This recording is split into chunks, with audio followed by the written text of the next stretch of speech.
안녕하세요. 저는 광주에서 살고 있는 40대 여자예요. 저의 시댁이 워낙 오합지졸이었는데 친구들한테 입 아프게 말하는 것도 질려서 이제는 다른 분들께 이야기를 해보고 싶어요. 우선 저희 남편은 자영업을 하고 있었어요. 일식을 전공으로 해서 대학교 졸업 이후부터 계속 주방 일을 했고 제법 단골 손님도 많은 초밥 가게를 운영했었죠. 저도 그런 남편의 가게에 단골 손님이었고 혼자서 밥을 먹으러 자주 가다 보니 남편과 친분이 쌓이게 되었죠.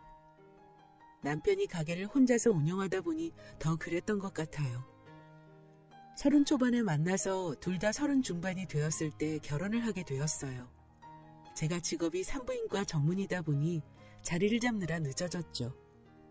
처음 인사를 할 때는 시부모님이 좀 자유로우신 분들이라 여자의 나이를 중요하게 생각하지 않는다고 생각했는데 조금 지나고 보니 그저 제가 산부인과 의사라서 반대가 없었던 것 같기도 해요. 만나서 반가워요. 나도 이제 며느리가 생겼네. 어쩜 우리 아들이랑 이렇게 잘 어울릴까요? 정말 선남선녀가 따로 없네. 예쁘게 봐주셔서 감사합니다. 어머님도 너무 미인이세요. 어머, 정말 그래요? 안 그래도 얼마 전에 보톡스 싹 맞았거든요. 역시 여자는 관리를 해야 해. 우리 예비 며느님도 의사니까 피부과 선생님들 많이 알겠다.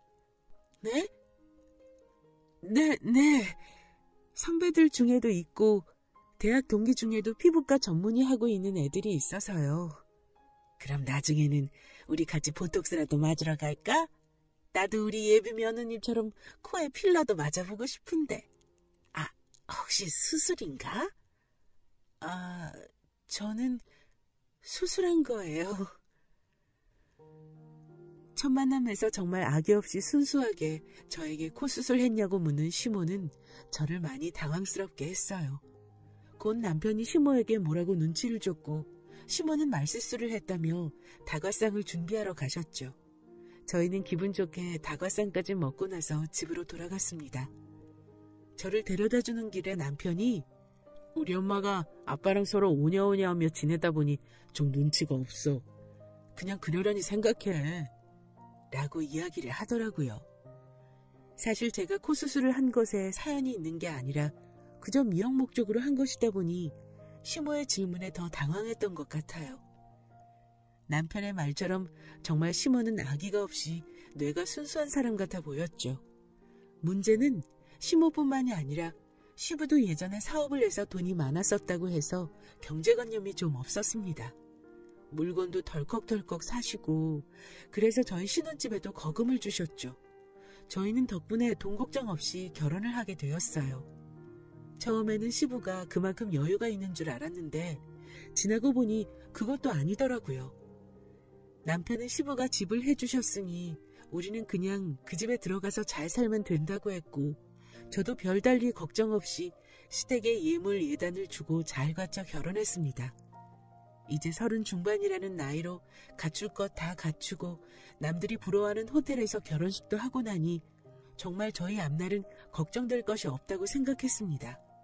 그런데 결혼 후 채 2달도 지나지 않아서 제 속을 뒤집어 놓을 말도 안 되는 사건이 생기게 되었어요. 남편이 원래 깔끔한 성격인 것은 알고 있었기 때문에 신혼집에서도 청소는 남편이 했습니다. 제가 나름대로 깨끗하게 청소기와 물걸레질을 해도 남편의 마음에 들지 않아서 꼭 한 번씩 더 청소를 했고 저에게 머리카락이 빠진다며 늘 집에서 머리를 묶고 있게 시켰어요. 그런 것들은 남편이 나서서 하기도 하고 제가 배려해서 맞춰가면 되는 부분이다 보니 불편해도 참고 지냈어요. 남편이 샤워를 하면 꼭 1시간 이상씩 하는데 그날따라 제가 배가 너무 아팠고 남편에게 좀 빨리 씻어달라고 이야기를 했어요. 그래서 원래 1시간씩 씻던 남편이 그날은 40분 정도 샤워를 했고 저는 화장실로 급히 들어가서 볼일을 보고 나왔어요. 그런데 남편은 다시 샤워를 하러 가서는 1시간이 넘도록 씻는 게 아니겠어요?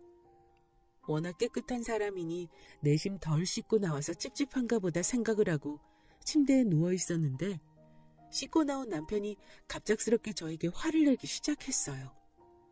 화장실이 그렇게 급하면 밖에 가서 경비실 화장실을 쓰면 되지.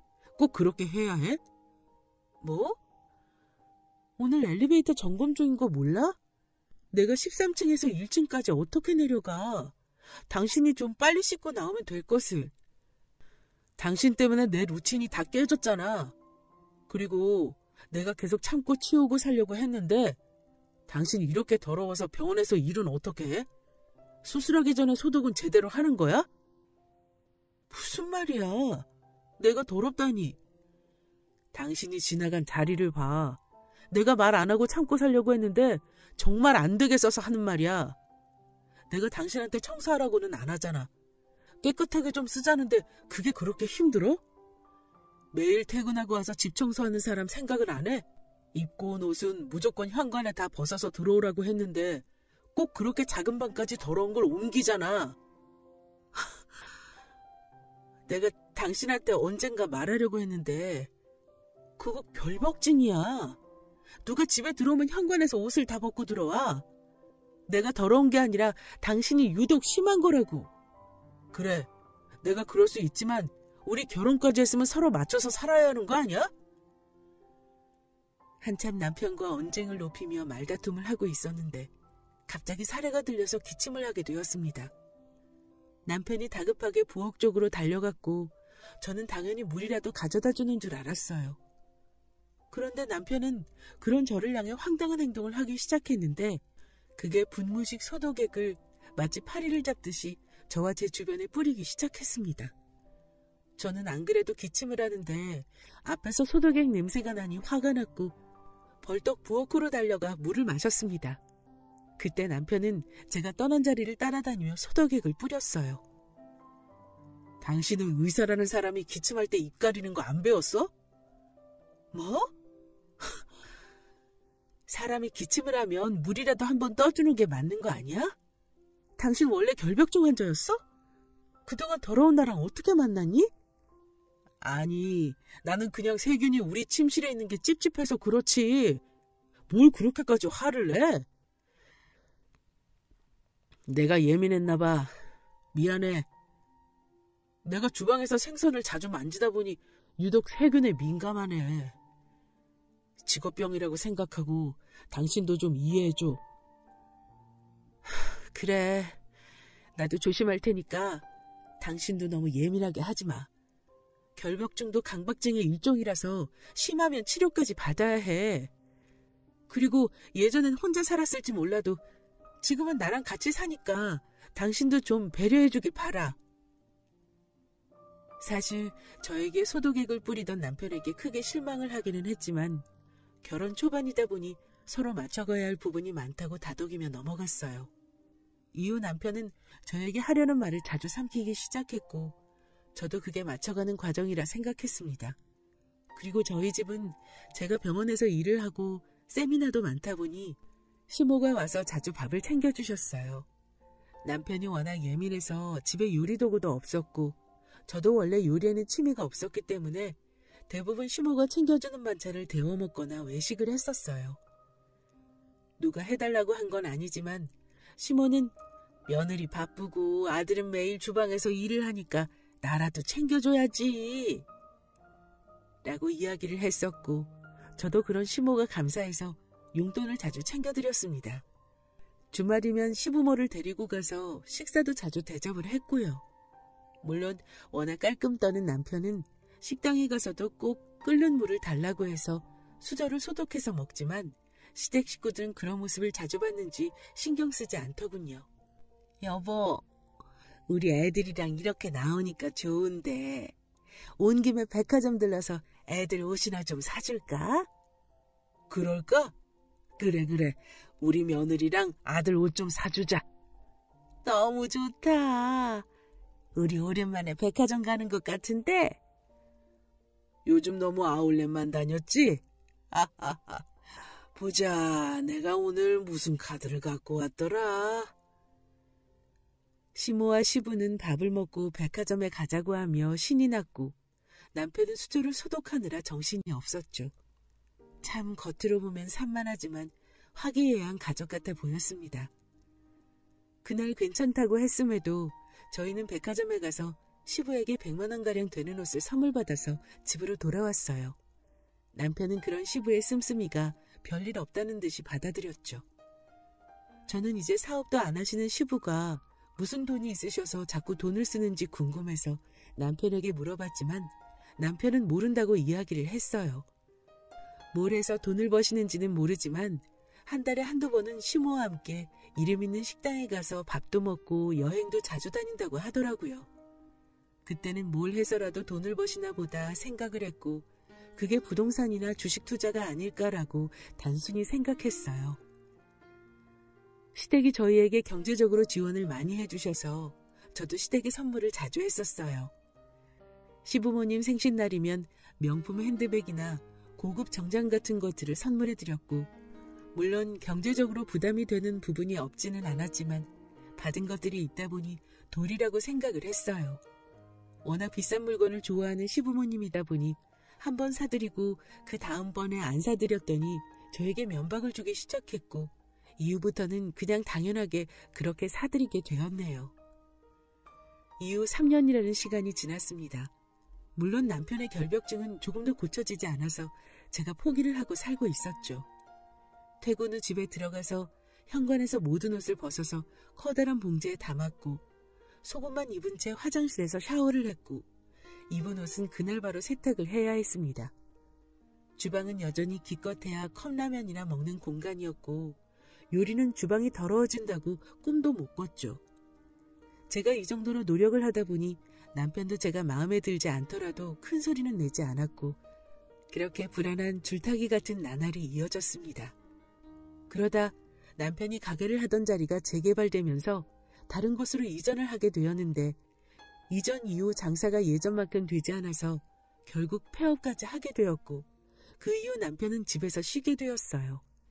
퇴직 이후 남편은 의욕이 상실한 사람처럼 집에 있었고 저는 그런 남편에게 작은 도움이라도 되고자 여러 방면으로 도움을 주고 싶었습니다.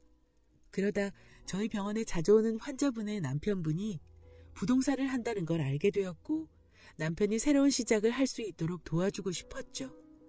저는 남편을 데리고 그 부동산에 찾아가 보게 되었고 새로이 장사를 할 수 있는 자리를 알아보고 있었어요.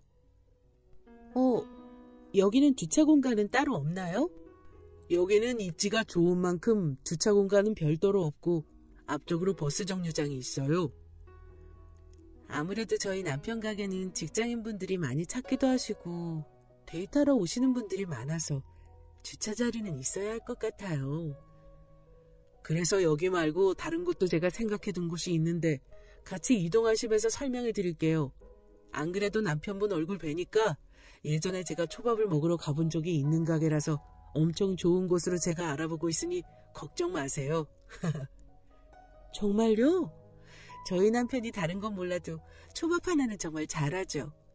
두 분 데이트하실 때 초밥 자주 드셨다고 들었는데 다음번에 꼭 오세요. 그래야겠어요. 저희가 초밥 좋아하는 것도 알고 계시네요. 환자분의 남편은 사람 좋게 저희에게 몇 군데를 더 소개해줬고 기분 좋게 남편과 집으로 돌아왔는데 그날 밤 정말 생각지도 못한 일이 발생하게 되었죠. 남편은 맥주를 한 캔 갖고 와서 원샷을 하고는 저와 그 환자분의 남편의 관계에 대해 추궁하기 시작했습니다. 저는 너무 어이가 없는 물음에 푸하하 웃은 뒤 몇 년째 병원에 오시는 환자분 남편이라고 설명을 했는데 거짓말을 하지 말라고 하며 갑자기 제 머리를 때리기 시작했죠. 처음에는 귀여운 질투쯤으로 생각을 했는데 남편은 저에게 손찌검을 했고 저는 그제야 보통 일이 아니라는 생각에 다급하게 해명했습니다. 왜 이래 여보? 정말 환자분 남편이야. 나는 오늘 처음 보는 사이라고. 거짓말하지 마. 그럼 예전에 내 가게는 어떻게 와봤다는 거야? 그리고 왜 자꾸 실실거리면서 웃고 있어? 그럼 환자분 남편한테 화라도 낼까? 당신 가게 좋은 자리로 알아봐주는 사람이잖아. 내가 예전부터 당신 남자들만 보면 실실거리고 다니는 거 마음에 안 들었는데 이제야 내가 왜 그런 생각이 들었는지 알겠네. 뭐? 말이 되는 소리를 해. 내가 남자들만 보면 실실거린다니. 환자분들이 남편이랑 병원 같이 오는데 그럼 화를 내? 내가 언제 실실거렸다는 거야? 환자들한테만 하는 말이 아니잖아. 당신 우리 부모님이랑 밥을 먹으러 가도 직원들 보고 실실거리고 웃고 내가 수저 소독하고 있으면 한숨 쉬는 거 모를 줄 알아? 남자가 그렇게 좋아? 당신 요즘 세미나도 많던데 정말 바람이라도 피우고 있는 거 아니야? 말도 안 되죠. 말도 안 되는 소리지만 남편의 폭력 앞에서 저는 미안하다며 그 상황을 모면하려 빌고 있었습니다. 남편은 가게를 폐업하고 난 이후 7개월 정도 집에서 쉬기만 했는데 의심이 많이 늘었고 의처증까지 생겨서 저를 못살게 괴롭혔거든요. 결국 환자분의 남편과 제 관계를 의심해서 그 부동산도 믿을 수 없다고 했죠. 남편은 본인이 다시 일을 시작하면 제가 다른 남자를 만날 것 같다고 하며 일도 구하지 않은 채 저의 출퇴근을 차로 시켜주면서 저에게 집착을 했습니다. 그런 남편의 모습이 힘이 들어서 시댁의 이야기를 해보기도 했어요. 어찌되었든 시부모님만큼 남편을 잘 아는 사람은 없다고 생각을 했으니까요. 어머님, 남편이 요즘 저를 따라다니고 일도 할 생각을 안 해요. 걔가? 걔가 왜 그런다니? 어머, 내가 너무 좋아서 그런 거 아니야? 그런 게 아니라 제가 다른 남자라도 있는 것 같다고 의심하면서 쫓아다니고 제가 자고 있으면 휴대폰도 매일같이 훔쳐봐요. 그럼 얘가 그럴 만한 행동을 하고 다닌 건 아니고? 걔가 그럴 애가 아닌데 너한테만 왜 그런데? 너 혹시 내 아들 지금 일 안 한다고 무시하고 그런 거 아니지? 제가 그럴 리 없잖아요. 어머님도 제가 남편한테 얼마나 살뜰히하고 결벽증 있는 것도 양보해서 살고 있는 것 아시잖아요. 결벽증? 양보? 부부면 당연히 이해하고 사는 거지 무슨 말을 그렇게 하니? 아무튼 내 아들은 그럴 사람 아니니까 얘가 결백하다면 전혀 문제가 될 것 없어 보이는구나. 시댁은 철저하게 남편의 편이었고 제가 고민 상담을 한 순간부터 마치 제가 남자라도 숨겨둔 사람처럼 시댁 식구들도 남편의 편을 들기 시작했어요. 늦은 나이에 결혼을 했다 보니 저는 제 가정을 지키고 싶었고 몇 달을 남편이 바라는 대로 휴대폰도 보여주고 약속이 있는 날이면 남편이 데려다주고 데리러 왔어요. 다른 지인들은 남편이 픽업도 해주니 참 가정적이고 다정하다고 했지만 저는 그런 모습이 모두 저를 믿지 못해서 하는 행동이라는 걸 알고 있었습니다. 그렇게 1년이 지났고 남편은 이제 아예 돈을 벌 생각조차 없어 보였고 저는 그런 남편에게 참다 화를 냈습니다. 당신 언제까지 이렇게 나만 쫓아다닐 거야? 일은 안 할 거야? 내가 일하러 가면 당신 무슨 짓 하려고? 당신 혼자 벌어도 충분히 생활이 가능한데 굳이 나까지 일을 해야 해? 그러면서 돈은 왜 이렇게 쓰는 건데? 그냥 일하기 싫어서 그런 거 아니고? 당신이 최근 몇 달 동안 쓴 카드값만 1,000만 원이 넘어. 우리가 무슨 재벌이야? 이렇게 쓰면 우리 돈은 못 모은다고. 이 집 우리 아버지가 해준 건데 그 돈이 아까워? 내 카드값 내주는 거 생색내는 건 좀 아니지 않아? 이런 걸로 대화 주제 바꾸려 하지 마. 그렇게 못 믿으면서 왜 같이 사는 건데? 저는 너무 화가 나서 옆에 있던 남편의 가방을 집어던졌고 그 안에서는 보고도 믿기 힘든 소름 끼치는 물건들이 후두둑하고 떨어졌고 남편은 다급하게 그 물건들을 주우려 했습니다. 그 안에서 나온 건 제 차의 블랙박스 카드와 제가 자주 가는 카페 남자 직원과 대화를 하는 모습, 그리고 밥을 시켜 먹고 배달기사님께 카드를 내미는 모습, 병원 남자 직원과 커피를 먹는 모습들이 있었죠.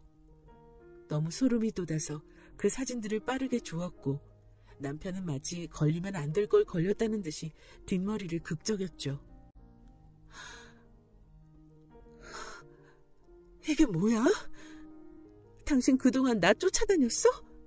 아니, 이날은 당신 시부모님 모시고 부산에 다녀온 날이잖아. 당신 심부름 센터 같은 거 고용했어? 나 미행하려고? 그게 아니라, 그래. 우리 엄마도 당신이 이상하다고 해서 아예 하루 외박하고 당신 지켜본 거야. 그래서 별일 없으면 된 거잖아. 당신이 떳떳하면 이런 일이 있어도 당신 전혀 상관없잖아. 저는 그 말을 듣고 더는 참을 수 없어서 남편의 뺨을 있는 힘껏 때렸고 무슨 사진이 있을 줄 모르는 남편의 휴대폰을 변기통에 집어던져버렸죠. 대충 급한 대로 짐을 싸서 근처에 사는 직장 동료의 집으로 갔습니다. 결혼을 하고 나니 딱히 갈 만한 친구 집도 없더라고요. 전부 결혼해서 살고 있으니 갈 수 없었고 그래서 친한 간호사 동생네 집으로 가서 그날 밤이 새도록 펑펑 울었고 다음날 저는 더 이상 남편과 살 수 없다고 다짐했습니다. 변호사 사무실에서 이혼에 대해 상담을 진행했고 이혼 소송까지 가게 되었습니다. 다행히도 남편이 그동안 제 뒤에서 몰래 찍은 사진들을 챙겨나왔기 때문에 갖고 있었고 남편과의 카톡 내용에도 남편의 결벽증이 극에 달해서 사진들을 보내고 먼지를 치우라는 둥 집에서 음식을 하지 말라는 둥 하는 말도 안 되는 내용들이 많아서 낼 수 있는 모든 걸 변호사님께 제출했죠. 제가 외박을 해버리니 남편은 거의 반쯤 미친 사람처럼 공중전화에서 저에게 전화를 했고 친한 동생네 집에서 한동안 있겠다고 했더니 욕을 하며 역시 남자가 있었냐며 믿을 수 없는 태도를 보였습니다. 그때 아무것도 모르는 시몬은 저에게 전화가 와서 차를 사달라고 하는데 그때 시댁을 발칵 뒤집어 버릴 아주 좋은 생각이 들었고 곧 행동으로 옮겼습니다. 다음날 저는 바로 시몬을 만났고 여느 때와 똑같이 밝게 웃으며 갔어요. 어머님, 잘 지내셨죠? 어제 전화하신 것 때문에요. 그래. 나 장롱 면허 좀 벗어나 보려 하는데 이번에 사온 신형 그랜저가 너무 예쁘던데 그거 하나 사주라. 그렇죠? 운전하시려면 차가 있어야죠. 말 나온 김에 오늘 보러 갈까요? 안 그래도 얼마나 어머님이 갖고 싶으면 저한테 전화를 하셨을까 생각했거든요. 미리 알아봤던 곳이 있어요. 역시 우리 의사 며느리가 최고다. 그럼요.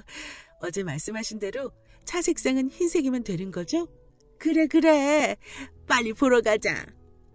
저는 시모를 데리고 중고차 상사에 갔고 곧 신형 그랜저 흰색 차량을 찾을 수 있었습니다. 차값은 보지도 않고 시모는 바로 운전석에 앉아보고는 저에게 이 차가 마음에 든다며 손짓을 하더라고요. 그 모습이 너무 웃겨서 실소가 나올 뻔했지만 참고는 시모에게 서리봉투와 한 장의 카드를 쥐어줬어요. 어머님 차니까 그래도 어머님이 긁어보는 게 더 의미 있지 않겠어요? 제가 그동안 너무 어머님께 감사한 마음을 못 전한 것 같아요. 이제 이 카드 편히 쓰시면서 지내세요. 저한테 안 돌려주셔도 돼요. 시모는 카드를 받자마자 그 직원에게 가서 신나게 3,800만 원이나 되는 걸 긁어버렸습니다. 그리고 가족관계 서류와 남편의 신분증이 든 봉투를 직원에게 건네주고는 직원이 하는 말은 듣지도 않고 내내거리며 차를 구경했죠. 그리고는 곧장 드라이브 겸 백화점에 가야겠다며 가버렸어요. 그제서야 저는 배를 잡고 웃고 집으로 돌아왔습니다. 그리고 시모와 남편이 저에게 전화가 미친 듯이 오기 시작한 건 그 이후 일주일이나 지나서였습니다. 아마 연휴가 있어서 휴대폰을 바로 고칠 수 없었기 때문에 카드를 긁고 난 이후로도 문자를 확인할 수 없었던 것 같습니다. 휴대폰을 수리하고 문자를 확인하니 말도 안 되는 금액의 카드가 긁혀 있으니 놀라서 전화가 온 것이겠죠. 여보세요? 야, 이게 무슨 일이야? 이건 내 아들 카드니?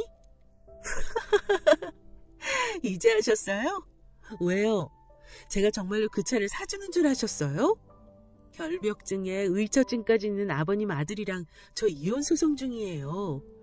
어머님이 직접 가족관계 증명서랑 남편 신분증까지 중고차 상사에 주고 카드도 직접 긁고 서명까지 하셨잖아요. 그러길래 왜 꼼꼼히 확인도 안 하고 돈을 쓰셨어요? 설마 카드도 일시불로 긁으신 건 아니시죠? 다음 달에 일도 안 하는 어머님 아들이 카드값 갚으려면 애 좀 먹겠네요. 뭐? 이혼이라니? 그게 무슨 말이냐? 그리고 분명히 카드에 정민이라고 적혀 있었는데, 아니 너는 의사라서 돈도 많이 벌면서 시험이 차 한 대를 못 사줘? 어머님, 그거 정민이가 아니라 경민이라고 적혀 있는 거고 윤경민 씨 본인 카드예요. 주제도 모르고 돈을 얼마나 써대는지 카드 몇 개 뺏은 걸 이렇게 쓰게 될 줄은 몰랐네요. 그리고 돈 잘 버는 의사면 뭐예요? 남편이랑 시댁이 돈을 작작 써야 모이죠. 결혼하고 마이너스 안 찍은 게 다행일 정도예요. 저는 그렇게 말하고 전화를 끊어버렸습니다. 시모가 카드를 착각할 만했던 이유가 제 이름은 정민이고 남편의 이름은 경민이에요. 이게 글씨를 날려서 쓰다 보면 이름이 비슷하게 보이기도 하다 보니 시모는 카드를 보고서도 제 카드라고 생각을 했나 봐요. 그리고 저는 남편과 이혼을 했는데 이혼을 하고 나서가 더 대박이었어요. 제가 처음에 시댁이 오합지졸이라고 말씀드렸죠? 시모가 산 차의 대금을 얼마 뒤 시부가 현금으로 갚았다고 건너서 듣기는 했어요.